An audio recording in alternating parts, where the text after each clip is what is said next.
무려 7년, 3억 3천만 킬로미터 탐사 끝에 오시리스 렉스가 들고 온 위대한 결과물. 무려 7년 3억 3천만 킬로미터를 오시리스 렉스가 달려가서 들고 온 위대한 그 결과물, 그게 뭘까요? 3, 2, 1, action. 121g짜리 돌 부스러기. Touchdown of the OSIRIS-REx sample return capsule. 인류를 비롯한 지구 생명의 정체성을 뒤바꿀지도 모를 이 파편들의 모든 천문학자의 관심이 초집중되고 있습니다. 지금 이 사진이 의심이 가시면 여러분 이거 확대해서 그냥 보세요. 이거 나사가 제공한 사진이라고 분명히 나와 있어. 그들이 찍은 사진이라고 분명히 나와 있는데 왜 이게 지금 여기 보이는 달을 좀 보시라니까. 이 달에 그 어떤 입체감 같은 게 있는지 여러분들의 감각을 통해서 보시라고. 그냥 여러분들의 이론 배운 교과서에서 배웠던 그 이론이 아니라, 아니 그냥 자석 스티커 이런 거잖아. 그냥 붙인 거잖아. 그냥 2차원적으로. 방금 건 조선일보였는데 이번엔 경향신문이에요. 그러니까 좌파 우파 똑같아. 이게 지금 이 티티우스 보데의 법칙이란 거에 의해서 화성과 목성 사이에 소행성대가 존재하고 그 소행성 중에 하나가 지금 날아가고 있대. 그래서 지구 충돌 확률 상승. 그래서 눈 부릅떠 제임스 웹 하고 떴는데 지금 얘는 그래 양심 있네. 그래도 아래 상상도라고 나왔잖아. 상상도라고. 그리고 이거는 좀 듣보잡 언론이긴 한데 제가 링크는 이쪽에 공유해드릴게요. 지금 달 옆에 지구를 뺀 태양계 행성들이 차례대로 줄을 선 사진이 공개됐다. 사진이라고 분명히 나와 있어요. 여기서 지금 이거는 뭐 끝까지 지구가 둥글다고 믿는 분들도 이거 보고는 진짜 양심 많이 찔리시겠다. 그죠? 뭐라고? 지구가 평평해? 너 뇌가 평평한 거 아니야? 라고 하시는 분들도 이제는 지구가 우주 공간을 초속 30km로 질주하고 있다. 이게 더 황당하지 않아? 아무리 봐도? 이번엔 YTN입니다. 아까 그 소행성 있죠? 2024 YR4라는 그 소행성. 이게 지구에 충돌할 확률이 0.28%로 지극히 낮다라고 얘기하고, 그래서 우주로 갈 거라고 지금 계속 이렇게 떠보고 한다는 게 마치 예전에 그 스페인 독감이니 사스니 메르스니 이런 것들 하다가 그러다 메로나 사건이 터졌잖아. 마찬가지인 것 같아. 제가 볼 때는 이 세계 정부가 소행성, 운석 이런 것들 충돌로 해서 지구가 멸망하기 직전에 어떤 특정 인물이 우리 지구를 구한다. 뭐 그런 시나리오로 뭔가 만들 것 같다는 그런 느낌이 들어. 이미 많은 대중들이 이 대중문화, 즉 SF 영화 이런 것들을 통해서 충분히 학습을 해왔고 대중들은 두려움에 대단히 취약하다. 그래서 세계 정부가 제시해왔던 이 우주관이 기본적으로 거짓임을 분간해내지 못하는 이들을 또 걸러내는 그런 이벤트가 다분히 예상이 된다. 그들이 둥근 지구 구라를 쳐온 이유가 분명히 있거든. 계시록에 예언된 이벤트를 이쪽에 끼워 맞출 가능성이 졸라 높다라는 거. 계시록이 말씀하시는 이 부분은 이미 하나님 인치심 받으신 분들은 휴거돼가지고 없는 그런 상황이실 거예요, 이 땅에. 그래서 다섯째 천사가 나팔을 불기에 내가 보니 별 하나가 하늘로부터 땅으로 떨어졌는데 그가 바닥 없는 구덩이의 열쇠를 받았더라. 그가 바닥 없는 구덩이를 여니 그 구덩이에서 큰 용광로의 연기 같은 연기가 올라오매 해와 대기가 그 구덩이의 연기로 인해 어두워지며, 별이 떨어지고 용광로처럼 연기가 올라오고 또 어두워지고 이런 현상들을 과연 세계 정부가 이 소행성 충돌이라는 이야기를 그 카드를 꺼내지 않고 과연 다른 식으로 설명할 수 있을까? 아직도 별이라는 거를 어마어마하게 멀리 떨어져 있는, 몇 억 광년 멀리 떨어져 있는 그런 거대한 발광체라고 생각하시는 분들에게는 도무지 이해가 안 되는 그런 패러다임입니다. 그래서 소행성 충돌 정도로 얘기할 가능성이 대단히 높은데, 주류 과학자들이 얘기하는 그 항성, 즉 별이라는 게 실제로 지구에 떨어지는 게 아니라 지구가 아마 흡수되겠지 그 안으로. 말도 안 되는 소리예요 그거는. 기본적으로 하늘에 떠있는 그 별이라는 것이죠. 궁창, 그러니까 firmament, 그 거기에 이게 달려있는 그런 조명 정도로 생각하시고, 그게 돌고 있다, 즉 하늘이 돌고 있다, 즉 천동설이죠. 그거를 생각하지 않으시는 분들한테는 이게 도무지 이해가 안 가는 부분인 거예요. 그러니까 여러분들은 대부분이 헐리우드를 통해서 우주과학을 배우셨다고. 헐리우드를 통해서 이 별들이 몇 억 광년 떨어져 있다라는 그런 잘못된 신념에 대한 반면 교사로서 아까 이승환의 그 10억 광년의 신호라는 노래 제목 아까 보여드렸죠. 근데 이 경우도 마찬가지예요. 이 영화 남자 주인공이 누구였죠 아마? 조지 클루니, 소화성의 범. 루니가 고추가 커지면 그게 조지 클루니죠. 조지 클루니. 개 씨발 새끼 지가 커봤자 내 거 반밖에 안 돼. 제가 애들 가르칠 때 쓰는 개그 코드가 이딴 식입니다 원래. 그러니까 주류과학이라는 게 인류가 만들어놓은 대단한 업적처럼 우리의 얻은 어마어마한 기술력 이런 것들 좋아하시는 이런 분들한테는 도무지 이게 산통 깨지는 소리잖아 사실은. 모든 평평론자들은 한때는 동글이었다는 사실 잊지 마세요. 이렇게 말씀드리고 있는 저 아니면은 지구 평평설에 대해서 강력하게 부인하시는 분들 둘 중 하나는 병신된 상황이에요 사실은. 그래서 성경을 믿냐 아니면은 주류 과학을 믿냐 인간을 믿냐 그런 걸로 나뉘어지게 된다. 여러분들이 절대로 잊지 말으셔야 될 것 중에 하나가 뭐냐면은 메로나 시국때 대부분 95% 이상이 나가 떨어졌어요. 그 전문가들 말에 의해서. 5.18이 폭도다라고 굳게 믿고 계신 분들 가운데서도 어떤 크리스천 리더가 요새 뜨고 있는 바로 그 핫한 인물이 이 5.18이 민주화다라고 얘기하면은 그냥 좀 함구하잖아 조금. 진리는 면도날 만한 오류도 허용하지 않습니다. 동서통합을 명분으로 5.18이 민주화가 되면 파리가 새입니다. 모르겠습니다. 지구가 평평하다라고 절대 믿지 않으시는 분들 가운데서도 이 소행성 충돌로 지구가 멸망한다 뭐 이런 황당한 그런 소설에 대해서 믿고 계시는 분들이 별로 그렇게 많지는 않으실 거라고 믿어요. 솔직히 뭔가 논리적으로 좀 뭐가 안 맞잖아 솔직히. 전문가의 추정에 따르면 직경 140m에서 1km급의 소행성은 도시나 대륙을 파괴한다라는 그런 말이 나오고 있는데 kinetic energy, 운동 에너지 2분의 1 mv 제곱 yeah baby check it out. m은 질량이고 그리고 v는 속도로서 그러니까 질량에 비례하고 그리고 속도의 제곱에 비례한다는 그러니까 그 잘난 척하기 좋아하는 그 전문가들의 말에 따르면 지구가 아니라 정확히는 도시나 아니면 한 대륙 정도가 이 정도면 충분히 파괴되고 남다 그런 얘기를 하고 있어요 지금. 과학은 대전제를 바탕으로 하는 연역법 이런 것이 아니라 귀납법 즉 실험과 경험 이런 것들을 통해서 나오는 것들이고요. 인류 역사상 단 한 번도 그런 경험을 인류가 경험해 본 적이 없어요. 1km 이상 되는 뭐 이런 것들이 지구에 떨어져 가지고 그런 걸 경험해 본 적이 없단 말씀이에요. 실험해 보려면 해보세요. 불가능하지 물론. 단 한 번도 귀납적으로 경험해 본 적이 없는 그런 일을 왜 이들은 과학이라는 일을 빙자할 수 있다는 얘기를 할까?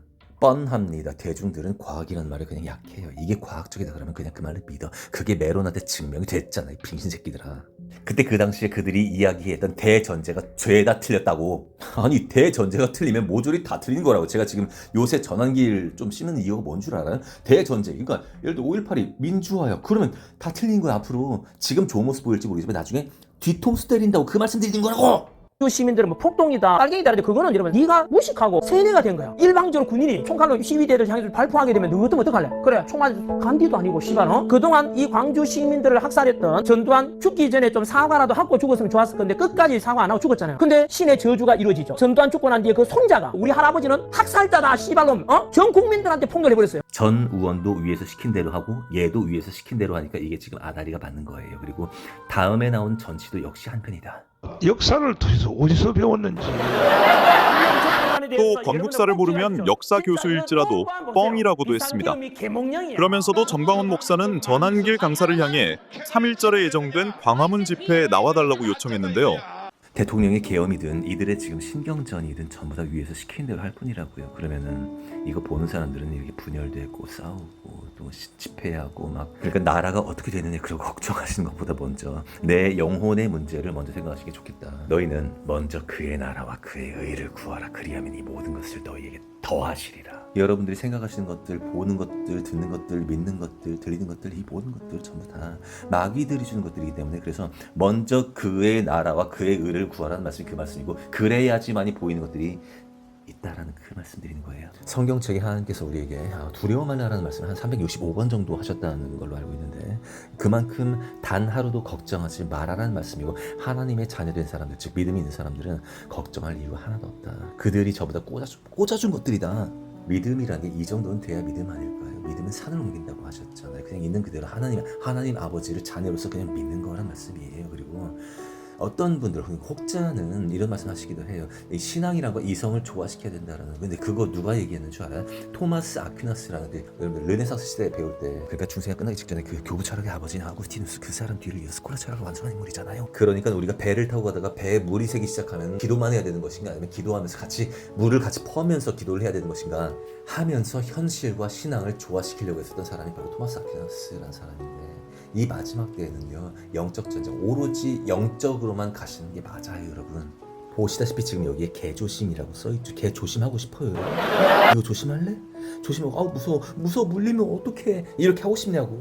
그러니까 배를 타고 가다가 배에 물이 새기 시작하는 그런 상황은 이런 거랑 똑같다는 말씀드리는 거예요. 하나님 있는 하나님의 자녀들에게는 배에 물이 새는 일이 생기지를 않아요. 든든한 방주만 있을 뿐이지 우리 가정 잔고에 돈이 새는 일은 생길 수는 있습니다. 그거는 하나님께서 허락하시는 일이고 그 돈이 별로 필요가 없고 곧 있으면 이제 어차피 이제 마지막 때이고 그러니까는 별로 필요도 없고 그리고 돈에 집착하지 말고 오직 하나님 나 하나만 바라보라는 그 말씀인 것이지. 여러분들 대다수는 이 공중 권세를 가지고 있는 사탄 마귀에게 어느 정도 수위로 어느 정도로 속아왔는지에 대해서 감들도 못 잡고 계시고 저는 진짜 기절 많이 했다니까. 이것 때문에 더 나은 미래를 위해서 남들에게 인정받기 위해서 내가 어떤 존재인지 사람들에게 알리기 위해서 그동안 열심히 노력하셔왔잖아. 근데 그거 저는 하나도 관심 없었고 하나님께서 성령님께서는 제 안에서 어릴 적부터 이거 죽는 한이 있더라도 이 세상이 내가 왜 이 세상에 왜 태어났지? 그리고 이 세상은 뭐지? 이 모든 게 대체 뭐지? 이런 것들에 목숨 걸게 하셨다. 그리고 일개 학원 강사가 지금 이렇게 말씀드리는 그 진정성이 무엇인지 아시는 분들은 지극히 드뭅니다. 그러니까 끝까지 교과서를 믿는 분들, 주류 언론을 믿는 분들, 과학뿐만 아니겠어요. 역사도 그렇고요. 역사적으로 5.18은 폭동이에요? 아니면은 민주화예요? 북한의 지령에 의해서 움직인 폭동이란 사실을 그냥 있는 그대로 지금 보여드릴게요. 무너져가는 군사 파쇼 통치의 위기를 수습할 수 없을 것이다.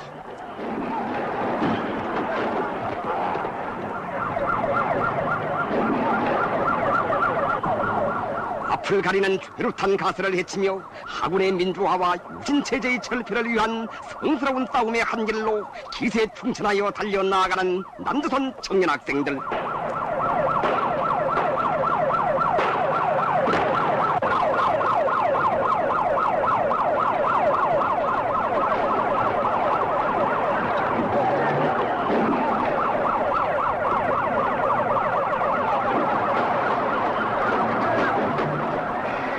진리는 면도날 만한 오류도 허용하지 않습니다. 동서통합을 명분으로 5.18이 민주화되면 파리가 새입니다. 15일 오후 6시 50분 경찰의 저지선을 돌파하고 무역회관 옥상에 오른 서울의 청년 학생들은 돌과 빈병, 철조박으로 원수놈들의 머리 위에 된드락을 쏟아부었다.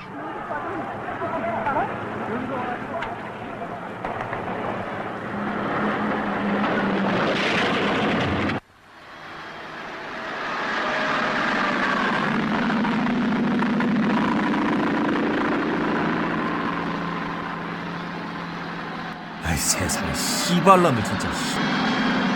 남조선 청년 학생들의 투쟁은 유신잔당의 악랄한 파쇼적 탄압 책동에 대처하여 더욱 격렬해졌다.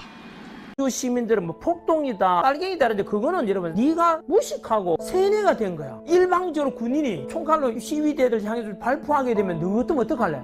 5.18 유공자 명단을 까자니까. 그러니까 당신이 배운 대로가 이 세상에서 이 세상 교육에서 점수 맞는데 도움이 많이 돼. 맞아. 근데 당신이 배운 대로가 점수는 되는데 진실이 아니야. 진리가 아니라고. 그리고 그 진리가 아닌 것을 당신이 지금 사람들한테 학생들한테 가르치고 있는 상황이고, 그리고 당신이 지금 이야기하고 있는 것들이 지금 애국 집회에 참여하는 사람들에게 굉장히 큰 혼란을 주고 있다는 말씀이야. 그러니까 여러분들이 어떤 영상이든 뭐든 보실 때 이거를 누가 어느 각도에서 찍었는지 그런 거 고려하시는 분들 거의 없죠. 이거 지금 누가 찍고 있을까 지금?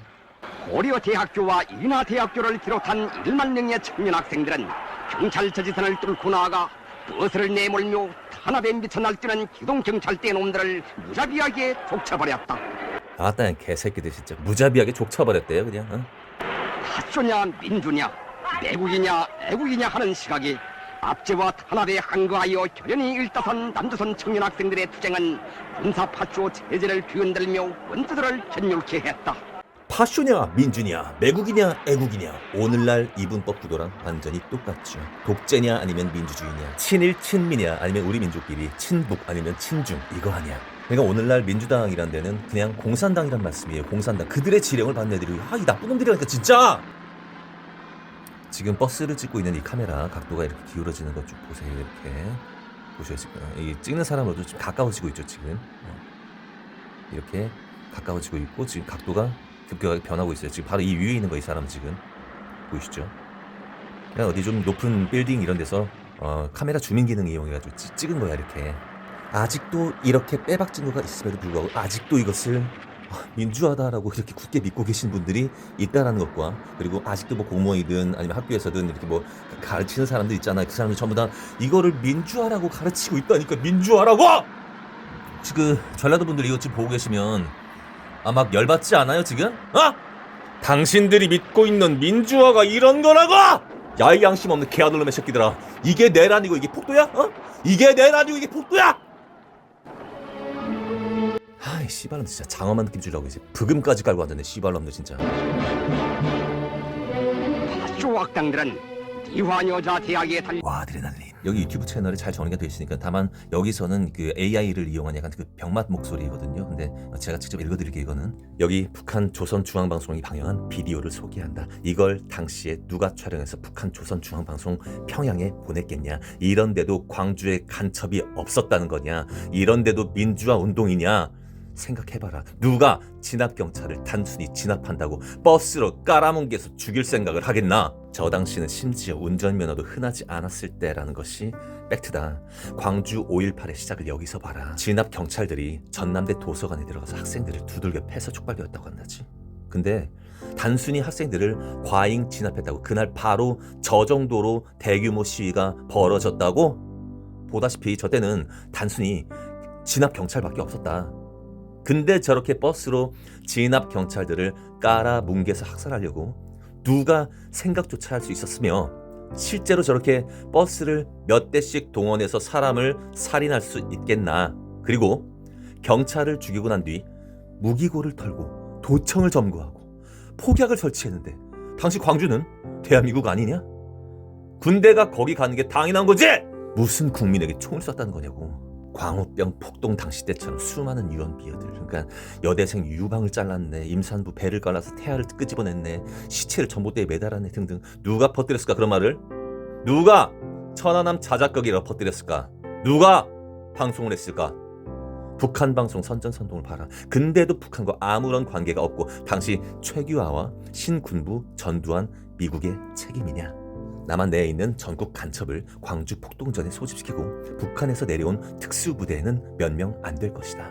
기존 남한 고정 간첩을 광주로 집결해 시민을 선동하고 무기고 털어서 경찰 군인들과 총격전 벌이며 전남 도민들 선동해서 손에 총 쥐어주고 싸움을 시켰다. 그 과정에서 북한 간첩들은 정체를 파악한 사람들을 칼빈소총으로 쏴 죽였는데 이게 바로 칼빈소총에 맞아 죽은 이유이다. 이제 대한민국 한 민족 한 국민으로 살기를 원한다면 광주와 호남인들이 스스로 김일성과 김대중의 검은 커넥션을 소상히 밝혀 비호남인인 전 대한민국 국민들을 위하여 가면으로 시장된 김대중 노벨상 기념관, 컨벤션센터, 아태문화궁전, 이란 가면을 쓴 건물들을 모두 철거하고 5.18 묘역에 안장된 순수한 광주와 호남인 희생자와 쓰레기 죽음을 갖다 묻은 영혼을 분리하길 바란다. 그것이 애매하게 희생된 북계군의 광란선동이 희생된 광주와 호남인 희생자들을 위해서도 호남인들이 할 수 있는 최소한 차선의 방법이라고 본다. 또한 5.18 난파 북계군과